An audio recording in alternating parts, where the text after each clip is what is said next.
Ya pemirsa, itulah pernyataan dari Menteri ESDM Bahlil Lahadalia. Saya ingin ke Bang Ramson dulu. Bang Ramson, tadi Pak Bahlil sudah mengatakan kalau memang salah, ya saya yang salah, saya minta maaf begitu. Bagaimana kita memastikan bahwa kalau itu memang salah, saya tidak tahu juga siapa yang mengatakan salah nih nantinya, mungkin Komisi Abang. Kalau memang itu salah, tidak lagi terulang kesalahan itu. Bagaimana rencananya, Bang? Jadi sebenarnya gini, sistem pendistribusian itu sudah bagus juga. Seperti tadi yang disampaikan Pak Iskandurdi, itu agak kurang tepat. Jadi kalau agen itu misalnya dapat jatah, itu sudah langsung ada pangkalan-pangkalan yang ada jatahnya. Yeah. Jadi udah langsung terdistribusi ke pangkalan. Ini kan kita cek langsung ke lapangan. Jadi pangkalan ini misalnya jatahnya kalau dia dapat 1.000 tabung per bulan atau 2.000 tabung per bulan.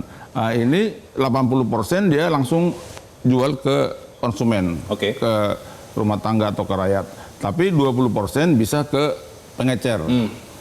Jadi sebenarnya udah terdata itu semua. Kalau ada permainan soal isi gas itu waktu itu di SPBE, tetapi sudah dijelaskan oleh dari Kementerian SDM bahwa isinya gas itu mah nggak selalu habis, nggak selalu habis. Karena sifat gas dan cairnya itu kalau tidak salah seperti itu. Nah, jadi sebenarnya ini kemarin kalau misalnya Pak Menteri mau membuat artinya sistem yang baru, jangan langsung di-cut dulu pengecer. Kalau langsung di-cut pengecer, seperti tadi saya sampaikan, misalnya ada di satu kelurahan, mungkin 5.000 aja, yang 1.000 aja yang belinya dari pengecer. Ini nggak dapat barang, nggak dapat LPG, dia akan ribut di kelurahan lain, di desa lain seperti itu. Jadi sebenarnya kalau mau dibuat sub pangkalan, tetap dulu jalan pengecernya tetap jalan.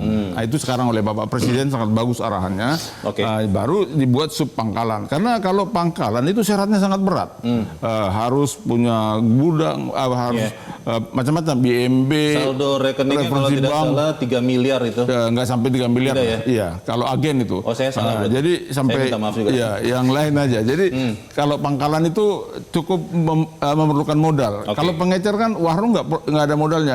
Tapi dengan sistem ini kalau dikasih nanti di training, saya udah Bapak Presiden udah menginstruksikan di training agar yang pengecer yang menjadi subpangkalan, setiap penjualan itu nicknya terdaftar langsung online ke Pertamina, jadi bisa terkontrol. Pangkalan juga itu online langsung. Biarpun misalnya di pangkalan itu di desa seperti di daerah pemilihan saya, mereka jago-jago juga ini digital IT. Sudah lebih tahu lah. Waduh, lebih hebat juga. Sebenarnya rakyat kita cerdas-cerdas, pintar. Kalau ada pemain-pemain itu mungkin seperti pengecer, karena mungkin jualnya dikit dia pengen untung besar, ya ada aja seperti itu. Justru sistem pengawasannya harus dibuat sebaik mungkin, tetapi jangan langsung di-cut 370.000 pengecer. Itu sebenarnya persoalannya di situ. Jadi kalau menurut Bang Ramson, benar tidak yang di Tenggarai ada mafia yang mengambil untung besar dari sebenarnya kalau pengecer itu mafia juga enggak. Iya, jadi kalau mafia itu kan suatu jaringan yang besar. Kalau ini pengecer mungkin kalau dijualnya nggak terlalu besar, dia ambil margin besar. Nah, jadi beberapa kasus seperti itu diangkat menjadi opini publik, jadi seakan-akan bagaimana gitu. Samplingnya kayaknya kurang begitu ya. Kalau kita bicara statistik, samplingnya yang kurang meluas begitu untuk mengambil kesimpulan. Pak Herman, katanya surat keputusan Menteri ESDM-nya belum diubah. Ya. Sampai saat ini memang tidak ada perubahan karena memang ada tujuan yang baik ya. Yang penting bahwa saat ini ada mitigasi bahwa seluruh pengecer diaktifkan kembali sambil bertransformasi menjadi subpangkalan. Dan bahkan kalau mau sedikit flashback ya, di periode yang lalu saya juga masih di Komisi 6 dengan Pertamina dulu supaya sebaran agen dan pangkalan ini lebih lebar di masyarakat. Maka DO-nya dibatasi waktu itu. Kami minta untuk pembatasan DO. Sekarang kalau nggak salah 6 DO ya paling banyak. Untuk agen. Untuk agen. Untuk agen. Ya, tapi ini kan juga berpengaruh nanti terhadap mata rantai distribusi. Nah, kalau semakin banyak kan ini sebarannya semakin merata. Karena jangan sampai tadi bahwa dengan memotong mata rantai distribusi, maka ada cost yang harus dikeluarkan lagi oleh Ya. penerima Pak Herman, sasaran kembali tadi, ke gitu. surat tadi Pak, kalau suratnya tidak berubah, tapi tadi kan diputuskannya berubah, itu bagaimana? Ya, statusnya? ada form yang sekarang mulai Isi. diberlakukan Oleh pengecer. kepada para pengecer. Oke. Dan bahkan sekarang diberlakukan sistem pengawasan yang melibatkan juga para agen dan pemilik pangkalan supaya juga ikut mengawasi. Oke. Dan tadi saya berkomunikasi juga dengan Direktur Utama Patraniaga.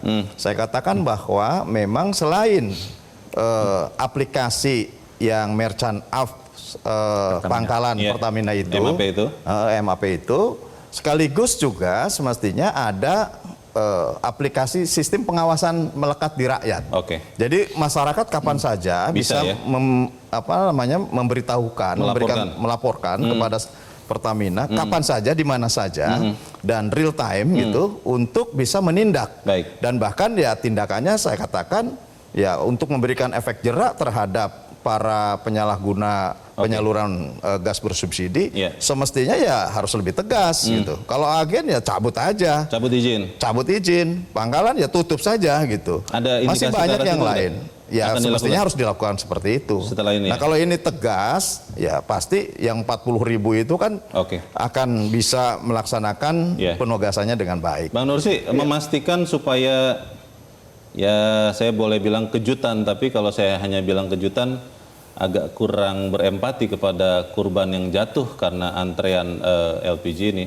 Tapi bagaimana supaya tidak ada lagi gejolak seperti inilah? Oke, yang pertama, mestinya tidak keluar surat. Hmm. Mestinya keluar peraturan presiden. Peraturan Presiden? Karena di tahun 2007 dan di tahun 2001, itu keluar tentang penetapan penyediaan, pendistribusian, dan penetapan harga LPG. Oke. Jadi tidak layak keluar surat.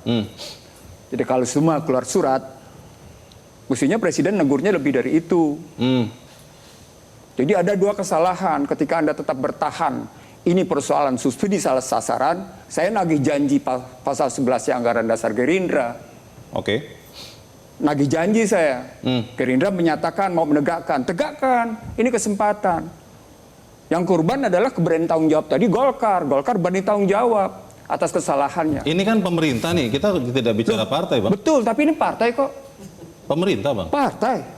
Oke. Beda baju aja, orang tidak copot kok bajunya. Mas Uki boleh Sebentar. ditanya? Ada lagi yang Oke. kita terusin. Singkat saja Bang. Singkat, karena saya ingin mengatakan begini. Ketika dikeluarkan hanya surat, ada problematik good corporate governance. Oke. Ada problematik tata kelola pemerintahan di Iya, sini. iya. Tidak layak satu penetapan presiden tidak diubah, cukup dikeluarkan surat Direktur Jenderal Migas. Oke. Ini masalah besar dalam pengelolaan Suratnya dari negara. Dirjen Migas ini? Iya, nggak Oke. beres di situ. Baik. Tapi suratnya Mas- Oktober itu 2024. Oktober 2024. Iya. Mas Uki, saya akan berikan kesempatan, tapi kita harus jeda dahulu. Dan pemirsa tetap bersama kami, Top Ekonomi. Segera kembali.